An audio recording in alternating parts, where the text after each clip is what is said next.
ನಡೆದಾಡುವ ದೇವರೆಂದೇ ಖ್ಯಾತಿಯಾದ ಶ್ರೀ ಸಿದ್ದೇಶ್ವರ ಪಾದಕಮಲಗಳಿಗೆ ನಮಸ್ಕರಿಸುತ್ತಾ ಇವತ್ತಿನ ವೇದಿಕೆಯಲ್ಲಿ ಈ ವೇದಿಕೆಯನ್ನು ಹಾಕಿದ ಎಲ್ಲ ಪುಣ್ಯಾತ್ಮರ ಪಾದಕಮಲಗಳು ಕೂಡ ನಾನು ನಮಸ್ಕರಿಸುತ್ತಾ, ಯಾಕಂದ್ರೆ ಒಂದಾಚರಂ ಕಲಿಸಿದಾತಂ ಗುರು ಎಂದು ಪ್ರಾಚೀನ ಕಾಲದಲ್ಲಿ ಗುರುಕುಲದಿಂದ ಹಿಡ್ಕೊಂಡು ನೋಡಿಕೊಂಡು ವಿದ್ಯೆಯನ್ನ ಕೇವಲ ನಾವು ದಾನವಾಗಿ ಕೊಡ್ತಾ ಬಂದಿದ್ದನ್ನ, ಒಂದು ಆಶೀರ್ವಾದ ರೂಪದಲ್ಲಿ ಕೊಡ್ತಾ ಬಂದಿದ್ದನ್ನು ನೋಡಿದ್ದೀವಿ.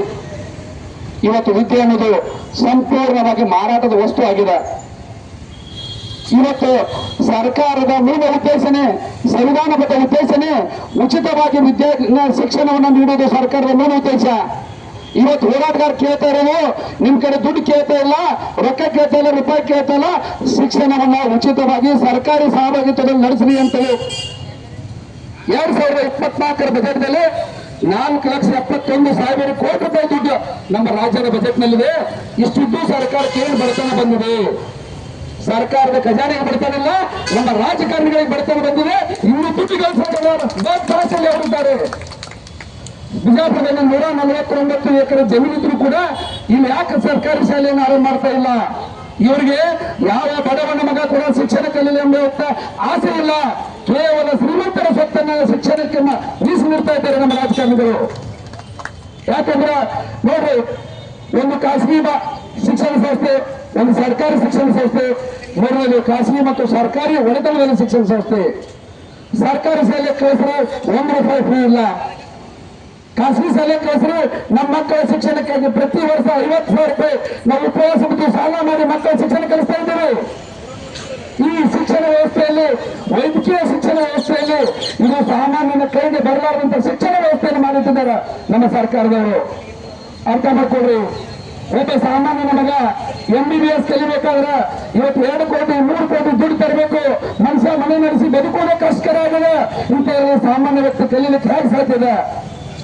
ಬಂಧುಗಳು, ನಾವು ನೀವೆಲ್ಲರೂ ಕೂಡ ಆಲೋಚನೆ ಮಾಡಬೇಕಾಗಿದೆ. ಸರ್ಕಾರಿ ಒಂದು MBBS ಸೀಟ್ ಫ್ರೀ ಇರೋದು 65,000. ಅದೇ ಖಾಸಗಿ ಮತ್ತು ಸರ್ಕಾರಿ ಇದ್ರೆ 7 ಲಕ್ಷ ಪ್ರತಿ ವರ್ಷ. ಸಂಪೂರ್ಣ ಖಾಸಗಿ ಇದ್ರೆ 5 ವರ್ಷಕ್ಕೆ 2,60,00,000. ಒಬ್ಬ ಸಾಮಾನ್ಯ ಏನಾದ್ರು ಕನಸು ಕಟ್ಕೊಂಡು ಸಮಾಜ ಬದಲಾವಣೆ ಮಾಡ್ಬೇಕಂತ ವೈದ್ಯಕೀಯ ವಿದ್ಯಾಭ್ಯಾಸ ಮಾಡ್ಬೇಕಾದ್ರೆ ಕೋಟಿ ಕೋಟಿ ದುಡ್ಡು ಹಾಕಬೇಕು. ಮುಂದೆ ಬಂದು ಮಾಡುವಂತ ಕೆಲಸ ಏನಂದ್ರೆ, ಯಾವ ಮನುಷ್ಯ ಆರಾಮಾಗಿದ್ರು ಬ್ಲಡ್ ಟೆಸ್ಟ್ ಮಾಡಿಸ್ಬೇಕಾಗತ್ತ, ಸ್ಕ್ಯಾನಿಂಗ್ ಮಾಡ್ಬೇಕಾಗತ್ತ, ಸಿಟಿ ಸ್ಕ್ಯಾನ್ ಮಾಡ್ಬೇಕಾಗತ್ತ. ಈ ಸಮಾಜದಿಂದ ದುಡ್ಡನ್ನ ಸುಲಿಗೆ ಮಾಡ್ಲಿಕ್ಕೆ ಸರ್ಕಾರ ಹಿಂದಿನಿಂದ ಪ್ರಚೋದನೆ ಕೊಡ್ತಾ ಇದೆ. ಬಂಧುಗಳು, ವಿಜಯಪುರ ಜನತೆಯಲ್ಲಿ ನಮ್ಮ ಮತ್ತೊಮ್ಮೆ ಕೈ ಮುಗಿ ಕೇಳ್ತೀನಿ, ಇದು ಕೇವಲ ಹೋರಾಟಗಾರರ ಕೆಲಸಲ್ಲ, ವಿಜಯಪುರ ಜನತೆ ಎಲ್ಲರ ಕೆಲಸ. ಎಲ್ಲ ವ್ಯಕ್ತಿಗಳು ಈ ನಿಟ್ಟಿನಲ್ಲಿ ಹೋರಾಟ ಮಾಡಬೇಕಾಗಿದೆ. ನೀವು ಕೇಳ್ತಾ ಇರೋದು ಕಾನೂನುಬದ್ಧವಾಗಿ, ಸಂವಿಧಾನಬದ್ಧವಾಗಿ ನಮ್ಮ ಹಕ್ಕನ್ನು ನಾವು ಕೇಳ್ತಾ ಇದ್ದೀವಿ. ಸರ್ಕಾರಕ್ಕೆ ಹೇಗೆ ಟ್ಯಾಕ್ಸ್ ಕಟ್ತೀವಿ? ಪ್ರತಿಯೊಂದಕ್ಕೂ ಟ್ಯಾಕ್ಸ್, ಪೆಟ್ರೋಲ್ ಹಾಕಿರೋ ಟ್ಯಾಕ್ಸ್, ಗಾಡಿ ತಗೊಂಡ್ರೆ ಟ್ಯಾಕ್ಸ್, ಸರ್ವಿಸಿಂಗ್ ಮಾಡಿರೋ ಟ್ಯಾಕ್ಸ್, ಊಟ ಮಾಡಿರೋ tax, paper tax, military tax. ಈ ಟ್ಯಾಕ್ಸ್ ನಲ್ಲಿ ಸರ್ಕಾರಕ್ಕೆ ಶಿಕ್ಷಣ ಕೊಡಕ್ಕಾಗಲ್ಲ ಅಂದ್ರೆ ಯಾಕೆ ಬೇಕು ನಮ್ಮ ಸರ್ಕಾರ? ಬಂಧುಗಳು, ಎಲ್ಲರೂ ಕೂಡ ವಿಚಾರ ಮಾಡಬೇಕಾಗಿದೆ.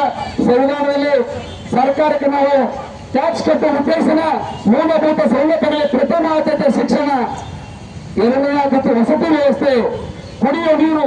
ಈ ಯೋಜನೆಗಳಿಗೆ ಟ್ಯಾಕ್ಸ್ ಕಟ್ಟಿದಾಗ ಕೂಡ ಖಾಸಗಿ ಸಹಭಾಗಿತ್ವದಲ್ಲಿ ಯಾರ ಸ್ವಾರ್ಥಕ್ಕೋಸ್ಕರನೂ ಖಾಸಗಿಯಾಗಿ ಕೊಡ್ತಾ ಇದ್ದಾರೆ. ಬಿಜೆಪಿ ವೈದ್ಯಕೀಯ ಶಿಕ್ಷಣವನ್ನ ವೈಯಕ್ತಿಕ ಸ್ವಾರ್ಥಕ್ಕೆ ದುಡ್ಡು ಮಾಡಲಿಕ್ಕೆ ಇನ್ನೂ ನಿಮಗೆ ಹಸಿವು ಹಿಂದಿಲ್ವಾ ಅಥವಾ ನಿಮ್ಗೆ ದಹ ತೀರಿಲ್ವಾ?